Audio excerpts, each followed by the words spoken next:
बीवी ने कहा चूड़ियां पहन लो तो उसने गुस्से में 32 पुलिस वालों को मार डाला। 80 एनकाउंटर में भी बच निकला, तब इंडियन आर्मी ने स्पेशल कमांडोज भेजे। भतीजा आईजी और पोता डीएसपी बना, जिंदगी पर 2 फिल्में बनी, लोग पूजा करते हैं। ये कहानी उस डाकू की है जिसका यूपी पुलिस के साथ 80 बार एनकाउंटर हुआ, लेकिन हर बार वो बच निकला। आखिर में उसे मारने के लिए आर्मी उतारनी पड़ी। आर्मी को भी उसका एनकाउंटर करने में काफी पापड़ बेलने पड़े। हम आपको उसके एनकाउंटर की कहानी बताएं, उससे पहले सुनिए इस डाकू का जन्म कैसे हुआ। आगरा से करीब 50 किलोमीटर दूर एक गांव पड़ता है खेड़ा राठौर, जहां 1896 में राजपूत परिवार के घर एक लड़के का जन्म हुआ जिसका नाम रखा गया मान सिंह। उसके अंदर नेतृत्व करने की क्षमता ऐसी थी कि गांव के झगड़े यूं ही सुलझा देता था, लेकिन इस बात से गांव के बड़े बड़े लोग नाराज थे। आखिर में साल 1928 में ब्राह्मणों और साहूकारों ने पहले उसकी जमीन पर कब्जा किया और पुलिस को पैसे देकर मान सिंह को ही जेल में बंद करवा दिया। जब वो जेल से छूटा तो पता चला कि उसके भाई को ब्राह्मणों ने बहुत मारा है। उसने बदले के लिए हथियार उठाया और वो तब तक नहीं रखा जब तक बदला पूरा नहीं हो गया।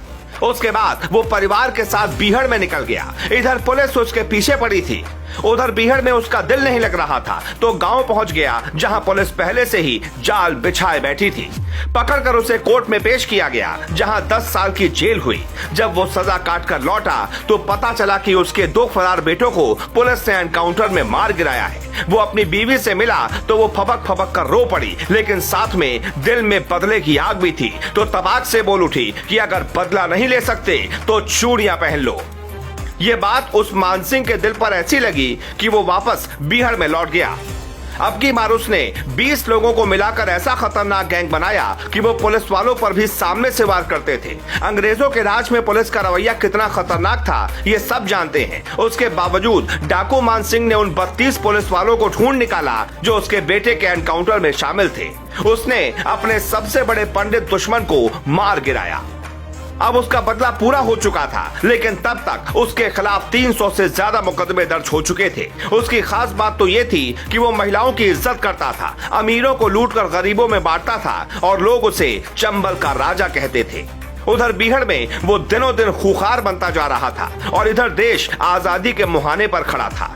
आखिरकार साल 1947 में देश आजाद हुआ तो उसी दौरान उसने ऐसा भाषण दिया कि उसे सुनने के लिए 3 लाख लोग आ गए थे।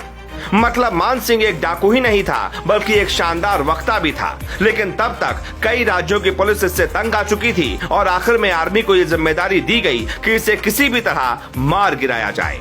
आर्मी ने मेजर बब्बर सिंह थापा को इसकी जिम्मेदारी सौंपी। उन्होंने एक स्पेशल टीम बनाई। वो टीम इतनी खतरनाक थी कि मान सिंह भी हिल गया। हालांकि उसका दिमाग बहुत शातिर था। मेजर बब्बर थापा ने उसके पीछे मुखबिर छोड़े तो पता चला कि वो गांव में रुकने वाला है। वो जिस घर में रुकने वाला था उसके मालिक को मनाया और उसने दूध में जहर दे दिया। कहते हैं उसके बाद आर्मी पहुंची और उसे गोली मार दी गई। ये एक अलग तरह का एनकाउंटर था।